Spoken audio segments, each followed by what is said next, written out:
string. Let up, hope alright. Oh, don't you ever cry. Beyonce recently made a cover of Etta James' classic song At Last, and she famously sang it for Barack and Michelle Obama in the early days of Obama's presidency. Not as famous, however, is the reason why she made that cover. Cadillac Records, a film about the birth of Chess Records in Chicago, a company that focused its attention on blues music. The records label employed such legends as Muddy Waters, Howlin Wolf, Bo Diddley, Etta James, Chuck Berry, Little Walter, Willie Dixon, John Lee Hooker, Buddy Guy, and Little Milton. The two Chess brothers, Phil and Leonard, brought these people together and got the music as far into the mainstream as they could. This was the 1950s, though, where racial tensions were high everywhere, but the music prevailed, and some of these artists became loved by both whites and blacks even in that time. But of course, what with crooked contracts, stealing royalties from right under their feet, and musicians, often white, stealing their songs, the black artists had trouble at every turn. But today they live on, despite Chess Records' downfall in the 60s. And some people like Eric Clapton ended up doing albums alongside these artists. But many of these classic blues artists appear in Darnell Martin's film, Cadillac Records, which I saw back in 2009, and having revisited it recently, I found things I felt should be said about the film. The film stars Adrian Brody as Leonard Chess, yet completely forgets about Phil, just leaving him in the background instead.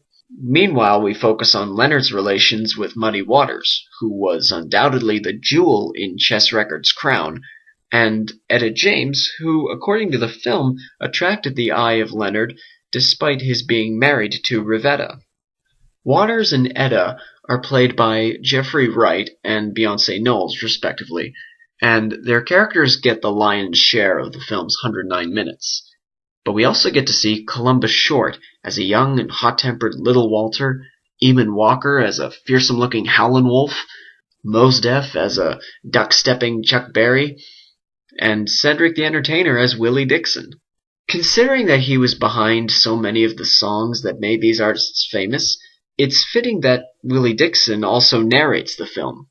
The film's story demands that the actors need to sing the songs that made the artists so famous, so we get adaptations of Mannish Boy, Smokestack Lightnin', and most famously, At Last, two of which are actually used in this video.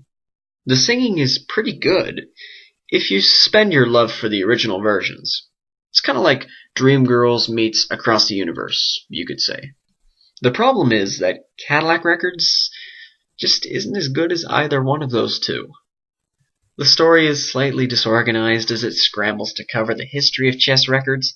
People either never get talked about, like Bo Diddley and Buddy Guy, or like Phil Chess, they stand in the background and don't get acknowledged.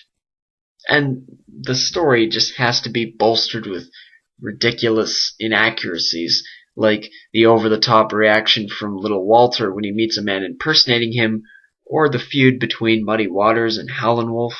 For God's sake, you expect me to believe that Wolf threatened to kill Waters in a public place over the sake of a band member's guitar skills? If the film is to be believed, they never even spoke civilly to one another, let alone get together to make a really cool collaborative song, which is available on YouTube under the title Going Down Slow. Howlin Wolf is a fascinating character, and while they unfairly made him seem very uncivilized, he was a very intelligent man who avoided pitfalls such as alcohol, drugs, and evil contracts. He was actually able to provide health insurance for his band, and these benefits kept them together in hard economic times. Now, they don't go deeply into this. They just mostly focus on Howlin Wolf with Chess Records. But they do reference it metaphorically when Howlin Wolf comes up in a very beaten-up old car and parks it next to Muddy Waters' brand new Cadillac. It would seem that Waters got the better deal, but Wolf correctly remarks that he owns his car, while the Cadillac Waters is driving was paid for with Waters' royalties, without Waters really knowing. The film is a bit confused as to what it wants to say about Leonard Chess. Was he a crook for stealing money and then bribing those in authority? Was he an opportunist who noticed the blues was an upcoming thing? Or was he a hero for giving these artists a chance? Maybe all three. Personally, the way I see it, I think Leonard Chess did good things just because they correlated with his selfish schemes. Now, I'm probably going to get a lot of crap for that comparison, but I think it's reasonable enough. I mean, look how much influence he ultimately had on the people he helped. Famous bands like the Rolling Stones were named after blues songs sung by men like Waters. This is why I recommend the film. Not because it's phenomenal or because it's a wonderful document of history, but because it does honor to those blues artists that people have long forgotten. I was the only kid in my grade who knew the names Albert King, Howlin Wolf, and Little Milton. And as the years drag on, most people lose interest in the blues or they lose knowledge of it. But some people still remember. And these people contributed in making this film.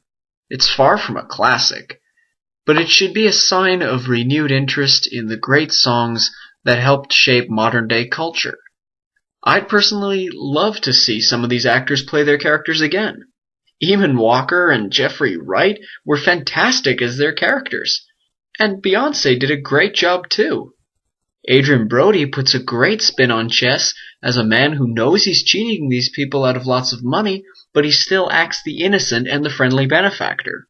Perhaps because before he came along, Little Walter was a street musician, and Muddy Waters was a poor man in the Deep South, and Howlin Wolf was just a local act in Arkansas. Chess Records made Chicago the capital of blues music, and it still bears the marks of that bygone age. It's good to see a film about it, because it signifies that it's remembered. So watch the film if you want a taste of what it was like back in the day. They certainly get a lot of facts right, if my research is valid. If it's not great, then look optimistically at the well-performed songs and the performances of the people who took the film seriously. Kudos to Darnell Martin for working with what she got. I mean, I have a strong feeling that if she'd gotten 3 times the budget and was able to make a longer film, we would be seeing something spectacular that would be remembered even today as a classic film. And who knows, maybe such a classic film will emerge soon. But until then, Cadillac Records is good enough for me.